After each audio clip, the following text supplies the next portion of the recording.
নমস্কার, আপনারা দেখছেন পানি ট্যাঙ্কি টাইমস। জলকষ্টে ভুগছে 50টি পরিবার। নকশালবাড়ির মনিরাম গ্রাম পঞ্চায়েতের কেচুগাবুরজোতে জলকষ্ট। এমনিতেই প্রখর তাপ, তার উপরে কলে নেই জল।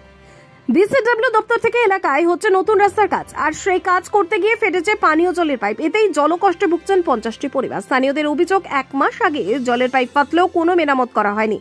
একাধিকবার জলস্বাস্থ্য কারিগরি দপ্তরের কর্মীদের জানানো হলো, কাজ হয়নি। দ্রুত সমস্যা সমাধানের দাবি স্থানীয়দের। অন্যদিকে রাস্তার কাজের জন্য পাইপ ফেটেছে। গ্রাম পঞ্চায়েত থেকে কেউ কোনো অভিযোগ জানায়নি। বিষয়টি রাস্তার কাজ দেখতে গিয়ে দেখেছে।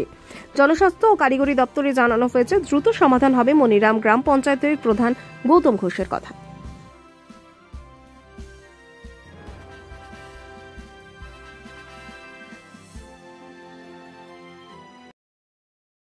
কি সমস্যা? কলে জল আসে না, জলের দরকার।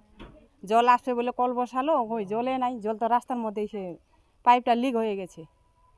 কিভাবে পাইপ ফাটলো? আমি কি জানবো কিভাবে ফাটলো না ফাটলো, চেক তো করতে হবে না। কেউ নজর দিচ্ছে না? কই নজর? টিপকল বসায় গেল, কোনো খবর নাই কারো জল আসুক না আসুক।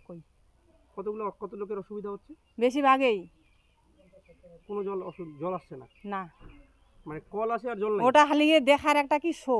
কল দিছি মানে জল নাই তো, বেশিরভাগ ওরকম। কি চান তাহলে আপনারা? আমরা কি যাই, ভালো মতো জল আসুক, যাতে হয় কাজটা হয়, সুবিধা হয়। জলের কাজটাই যদি না হয় তাহলে কি হলো? জলের সমস্যা হচ্ছে। হ্যাঁ, কিভাবে জল খাচ্ছেন তাহলে? কিভাবে খাচ্ছি? আর এখন আমাকে ইসে গর্ত খুঁড়তে হয়, কুয়া বানাইতে হয় নিজে। কিভাবে যাবে, একটা তো তৈরি করতে হবে না? কষ্ট হচ্ছে? হ্যাঁ, কষ্ট তো হবেই। কি নাম আপনার? আমার জসিলা মল্লিক। এটা কোন জায়গা? এখানে মাল্লাবাড়ি, কেটুগাবুরজোত। আমার সমস্যা হচ্ছে কি, এখানে জলের প্রবণ আছে। হ্যাঁ, জলের প্রবণ কীরকম, এই যে আমার জল পাচ্ছি না, আর সারাদিনের ভিতরে জলই নাই। আর জলটা যে এত সারা জল আসে, এত জল নষ্ট হয়ে চলে যায়।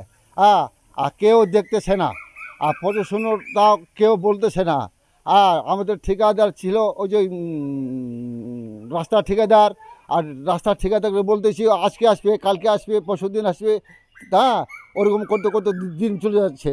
আমাদের জলের তো এত পরিমাণ আছে, তো জল তো আমাদের নাই। আমাদের জল যদি না হয় 1 মাস থেকে, তা আমাদের খাবো কি? আর জল আসতেছে আমার পন্ডিত দিয়ে আমার বাড়িতে চলে যায় জল। হ্যাঁ, বাড়িতে জল ঢুকে যায়। কতটা সমস্যা হচ্ছে? তা কতটা তো সমস্যা হচ্ছে, তো এগুলো কি ওরা দেখে না?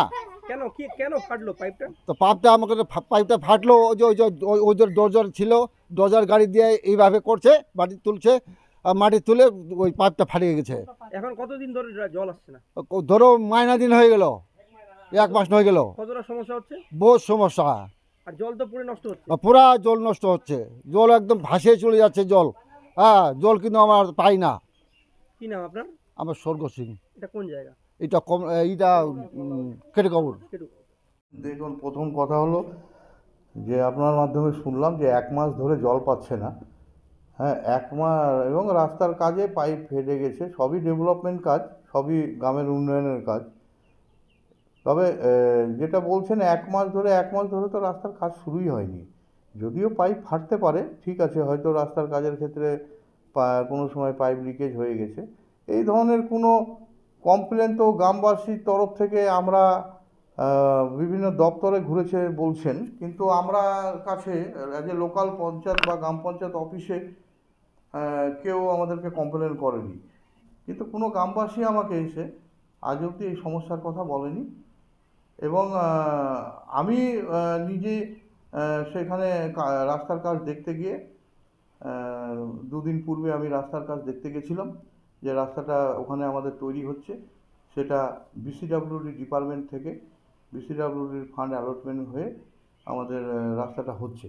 এবং সেখানে আমি রাস্তাটা 2 দিন পূর্বে দেখতে গিয়ে আমি নিজেই দেখি, লোকাল ছেলেপিলেরা, আমার দলের ছেলেপিলেদেরকে আমি বললাম যে পাইপটা কবে থেকে, বললো কিছুদিন পূর্বে থেকে। আমি নিজেই পিএইচই ডিপার্টমেন্টকে ফোন করেছি, এবং পিএইচই ডিপার্টমেন্ট গতকাল এসে সেটা ইনকোয়ারি করে এজেন্সিকে অর্ডারও করেছে যে যত শীঘ্রই হোক সেটাকে ঠিক করে দিতে। হয়তো আজকালের মধ্যে সেটা ঠিক হয়ে যাবে।